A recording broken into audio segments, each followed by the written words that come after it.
নাকচ করে দিয়েছেন। আলী রাদিয়াল্লাহু তাআলা আনহু বলেন, আল্লাহ রাসূল এক বৈঠকে বললেন, শুনো আলী, পূর্ব দিক থেকে কতগুলি লোক বের হবে,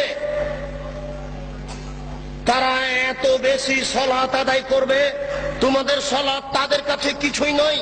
তুহকিরুনা সালাতাকুম মা সালাতিহিম, তোমরা তোমাদের সালাতকে তাদের সালাতের তুলনায় একেবারে কম মনে করবে। সিয়ামাকুম মা সিয়ামিহিম, তারা এত রোজা রাখে, এত সিয়াম পালন করে, তোমাদের সিয়াম তোমাদের রোজা তাদের কাছে কিছুই নয়। তারা খুব বেশি বেশি সিয়াম পালন করে। আমালাকুম মা আমালিহিম, তোমরা তোমাদের তাসবিহ তাহলিল জিকির আজকার তাদের কাছে কিছুই নয়। তারা এত তাসবিহ তাহলিল করে, তাসবিহ দানা হাতে করেই থাকে।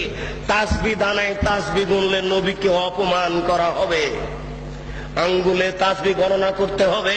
প্রমাণে 4টি সহিহ হাদিস আছে। তার একটি সহিহ হাদিস হচ্ছে ডান হাতে তাসবিহ গণনা করতে হবে। তার একটি সহিহ হাদিস হচ্ছে আঙ্গুল বিচারের কাঠ গড়াতে কথা বলবে। আঙ্গুল বিচারের কাঠ গড়াতে বলবে, আল্লাহ, আমার মাধ্যমে লোকটি তাসবিহ পাঠ করেছে, দয়া করে তুমি একে ক্ষমা করে দাও। তাসবিহ দানায় তাসবিহ গণনা করা রাসূলের সুন্নাত নয়। আল্লাহ রাসূল বলছেন, তারা এত তাসবিহ তাহলিল জিকির আজকার করবে, তোমাদের জিকির তাদের কাছে কিছুই নয়। তোমাদের সালাত, তোমাদের নামাজ, তোমাদের রোজা, তোমাদের জিকির আজকার তাদের কাছে কিছুই নয়। শোনো আলী, ইন্নামা তাজুদুনা ফাকতুলহুম, তোমরা যদি তাদের পাও তাহলে তাদের কুরবানি করো। যারা তাদের হত্যা করতে পারবে তারাই সবচেয়ে বেশি নেকি পাবে। যারা তাদের হত্যা করতে পারবে তারাই সবচেয়ে বেশি নেকি পাবে। নেন এবার এক শ্রেণীর নামাজিকে আল্লাহ রাসূল হত্যা করতে বললেন, এক শ্রেণীর রোজাদারকে আল্লাহ রাসূল হত্যা করতে বললেন, এক শ্রেণীর জিকির আজকারকারীকে আল্লাহ রাসূল হত্যা করতে বললেন। আমি এখন যদি আপনাকে বলি এই, তাহলে আপনি কষ্ট পাবেন। আপনি হাদিসটি বুখারী মুসলিমের নিজে পড়ে দেখুন, বিবেচনা করুন, চিন্তা ভাবনা করুন।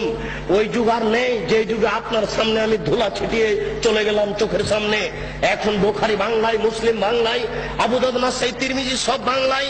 আপনিও কালকে সকালে এই হাদিসগুলি পড়ে দেখতে পারেন। আপনি যাচাই বাছাই করুন। আপনি বিবেকবান মানুষ, আপনার বিবেকের সামনে একটা অহেতুক কথা বলে চলে যাব, এটা হয় না। ওই সময় পার হয়ে গেছে, এখন নগদ বুঝার সময় এসেছে। আল্লাহ রাসূল বলছেন, আলী শোনো, তাদেরকে যদি তোমরা হত্যা করতে পারো, যে ব্যক্তি হত্যা করতে পারবে সেই সবচেয়ে বেশি নেকি পাবে। তাহলে বোঝা যাচ্ছে যে সব সালাত আল্লাহর দরবারে কবুল হবে না।